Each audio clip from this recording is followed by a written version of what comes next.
మిత్రులారా, అర్ధరాత్రి పూట హరీష్ రావు క్యాంప్ ఆఫీస్ లో ఏం జరుగుతుంది?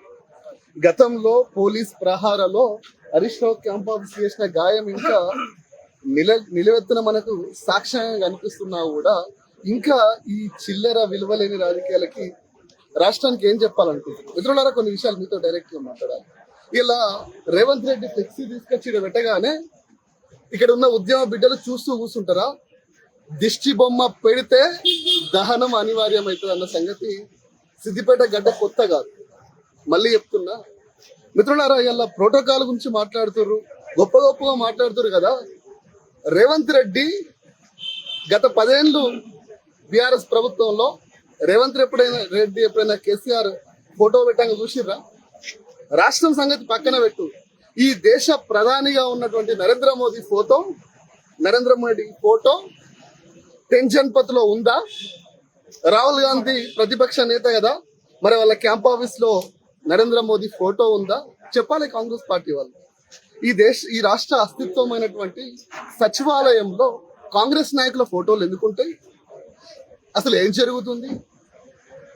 అడిగేవారు లేకుండా పోలీస్ ప్రహారాలో మందబలంతో రేవంత్ రెడ్డి వేసే హేట్ స్పీచ్ కి రియాక్ట్ అయ్యి కొంతమంది ఇక్కడేదో వేస్తామంటే చర్యకు ప్రతి చర్య ఖచ్చితంగా ఉండాల్సిందే. ఇలా హరీష్ రావు క్యాంప్ ఆఫీస్కి వచ్చినప్పుడు రేపు కాంగ్రెస్ క్యాంప్ ఆఫీస్ కూడా పోవాల్సి ఉంటుంది, బండారాలన్నీ బయటపడుతుంది. మిత్రులారా, ఈ రాష్ట్రానికి విలువలతో కూడుకున్న రాజకీయాన్ని పరిచయం చేయాలనుకుంటే చేసే అభివృద్ధి లేనప్పుడు, చేసిందేం చెప్పుకోలేని పరిస్థితిలో ఉన్నప్పుడు ఇలాంటి చిల్లర కార్యక్రమాలకు తెరలేదు. ఇది మంచి పద్ధతి కాదు. విలువలతో కూడుకున్న రాజకీయం చేయాలి కాబట్టి, గొప్పగా అభివృద్ధి చేయాలి కాబట్టి అది వదిలేసి మేము దిష్టి బొమ్మ తెస్తాం మీరు పెట్టుకోవాలి, రాజ్యాంగం పట్టుకొని మాట్లాడే రాహుల్ గాంధీ చెప్పాలి మరి దీని మీద. దేశ ప్రధాని ఫోటో ఎందుకు పెట్టలేదని, నా సచివాలయంలో కాంగ్రెస్ పార్టీ నాయకుల ఫోటోలు ఎందుకున్నాయో చెప్పాలి. ఇలా అటు చూస్తే 1531 రోజు దీక్ష, 1531 రోజు దీక్ష చేసినటువంటి ఉద్యమ బిడ్డలు ఎవరి మీద దీక్ష చేశారు? ఎందుకోసం దీక్ష చేశారు? ఎవరి మీద కొట్లాడే దీక్ష చేశారు? టీడీపీ పచ్చపాటి పిచ్చి మొక్క రేవంత్ రెడ్డి కోసమే కదా, ఆయన వ్యతిరేకంగానే కదా. ఏం సాధించిందని చెప్పేసి ఆ పైలాన్ ముందు రేవంత్ రెడ్డి ఫోటో పెట్టాలనుకుంటారు. ఒకసారి ఆలోచన చేయాలి. వాస్తవాలు మాట్లాడుతుంటే ఇబ్బంది అవ్వచ్చు.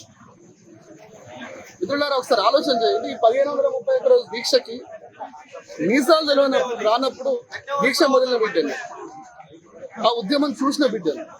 అందుకే చెప్తున్న మిత్రులారా, 1531 రోజు దీక్ష చేసినటువంటి ఆ పైలాన్ ముందట ఆ ఉద్యమ గడ్డ మీద ఉద్యమ ద్రోహిని తీసుకొచ్చి పెడతా అంటే ఉద్యమ బిడ్డలు లోపల చూస్తూ ఎట్లా కూర్చుంటారు?